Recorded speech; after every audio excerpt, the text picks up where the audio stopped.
रामचरितमानस किष्किंधा कांड।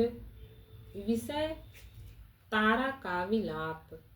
तारा को श्री राम जी द्वारा उपदेश और सुग्रीव का राज्याभिषेक तथा अंगद को युवराज पद। भावार्थ सहित। दोहा। रामचरण दृढ़ प्रीति करी, बालिकीन्ह तनु त्याग। सुमन माल जिमि कंठ ते, गिरत न जानई नाग। श्री राम जी के चरणों में दृढ़ प्रीति करके बाली ने शरीर को वैसे ही आसानी से त्याग दिया जैसे हाथी अपने गले से फूलों की माला का गिरना न जाने। राम बाली निज धाम पठावा, नगर लोग सब व्याकुल धावा। नाना विधि विलाप कर तारा, छूटे केसन देह संभारा। श्री रामचंद्र जी ने बाली को अपने परम धाम भेज दिया। नगर के सब लोग व्याकुल होकर दौड़े। बाली की स्त्री तारा अनेकों प्रकार से विलाप करने लगी। उसके बाल बिखरे हुए हैं और देह की संभाल नहीं है। तारा बिकल देखी रघुराया, दीन ज्ञान हरि लीन्ही माया। क्षितिजल पावक गगन समीरा, पंचरचित अति अधम शरीरा। तारा को व्याकुल देखकर श्री रघुनाथ जी ने उसे ज्ञान दिया और उसकी माया अज्ञान हर ली। उन्होंने कहा, पृथ्वी, जल, अग्नि, आकाश और वायु, इन 5 तत्वों से यह अत्यंत अधम शरीर रचा गया है। प्रगट सो तनु तव आगे सोवा, जीव नित्य कहीं लागी तुम रोवा। उपजा ज्ञान चरण तब लागी, लीन्ह सि परम भगति बर मांगी। वह शरीर तो प्रत्यक्ष तुम्हारे सामने सोया हुआ है और जीव नित्य है, फिर तुम किसके लिए रो रही हो।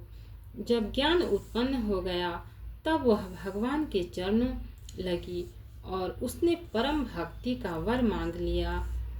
उमा दारु जो सित की नाई, सबहि नचावत राम गोसाई। तब सुग्रीव वहीं आय सुदीन्हा, मृतक कर्म विधिवत सब कीन्हा। शिव जी कहते हैं, हे उमा, स्वामी श्री राम जी सबको कठपुतली की तरह नचाते हैं। तदंतर श्री राम जी ने सुग्रीव को आज्ञा दी और सुग्रीव ने विधि पूर्वक बाली का सब मृतक कर्म किया। राम कहानुजहि समुझाई, राज देहु सुग्रीव ही जाई। रघुपति चरण नाई करि माथा, चले सकल प्रेरित रघुनाथा। तब श्री रामचंद्र जी ने छोटे भाई लक्ष्मण को समझाकर कहा कि तुम जाकर सुग्रीव को राज्य दे दो। श्री रघुनाथ जी की प्रेरणा आज्ञा से सब लोग श्री रघुनाथ जी के चरणों में मस्तक नवाकर चले। दोहा। लक्ष्मण तुरत बुलाए, पुरजन विप्र समाज। राजु दीन्ह सुग्रीव कहाँ, अंगद कहाँ जुबराज। लक्ष्मण जी ने तुरंत ही सब नगर वासियों को और ब्राह्मणों के समाज को बुला लिया और उनके सामने सुग्रीव को राज्य और अंगद को युवराज पद दिया। उमा राम समहित जग माही, गुरु पितु मातु बंधु प्रभु नाही। सुर नर मुनि सब कै यह रीति, स्वार्थ लागी करहि सब प्रीति। हे पार्वती, जगत में श्री राम जी के समान हित करने वाला गुरु, पिता, माता, बंधु और स्वामी कोई नहीं है। देवता, मनुष्य और मुनि सबकी यह रीति है कि स्वार्थ के लिए ही सब प्रीति करते हैं।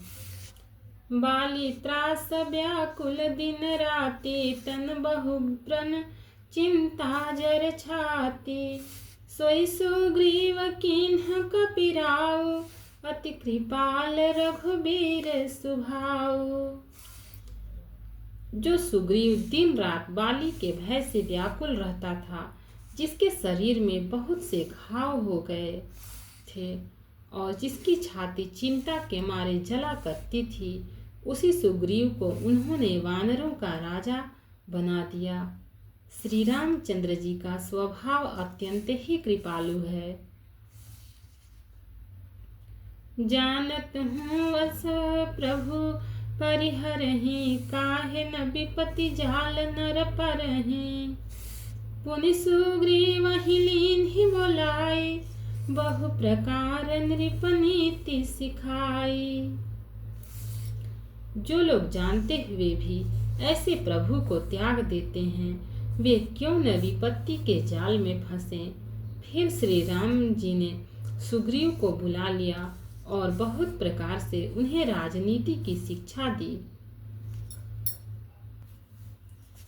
कह प्रभु सुन सुग्रीव हरीसा, पुर न जाऊ 10 चारि बरीसा। गत ग्रीष्म बरसा ऋतु आई, रही हूँ निकट शैल पर छाई। फिर प्रभु ने कहा, हे वानरपति सुग्रीव सुनो, मैं 14 वर्ष तक गांव बस्ती में नहीं जाऊंगा। ग्रीष्म ऋतु बीतकर वर्षा ऋतु आ गई, अतः मैं यहाँ पास ही पर्वत पर टिक रहूंगा। अंगद सहित करहु तुम राजू, संतत हृदय धरे हूँ मम काजू।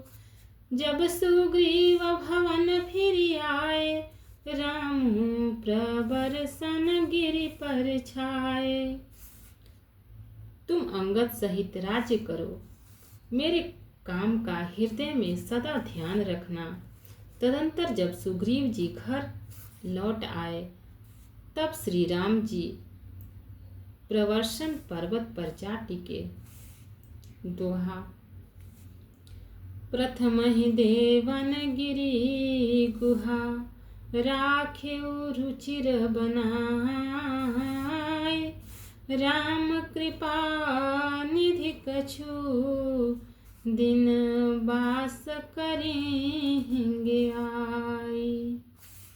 देवताओं ने पहले से ही उस पर्वत की एक गुफा को सुंदर बना सजा रखा था। उन्होंने सोच रखा था कि कृपा की खान श्री राम जी कुछ दिन यहाँ आकर निवास करेंगे।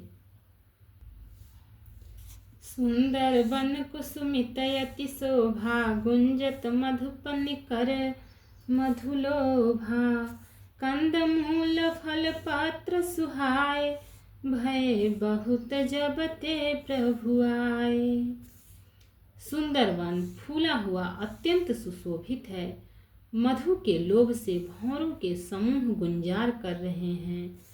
जब से प्रभु आए, तब से वन में सुंदर कंदमूल, फल और पत्तों की बहुतायत हो गई।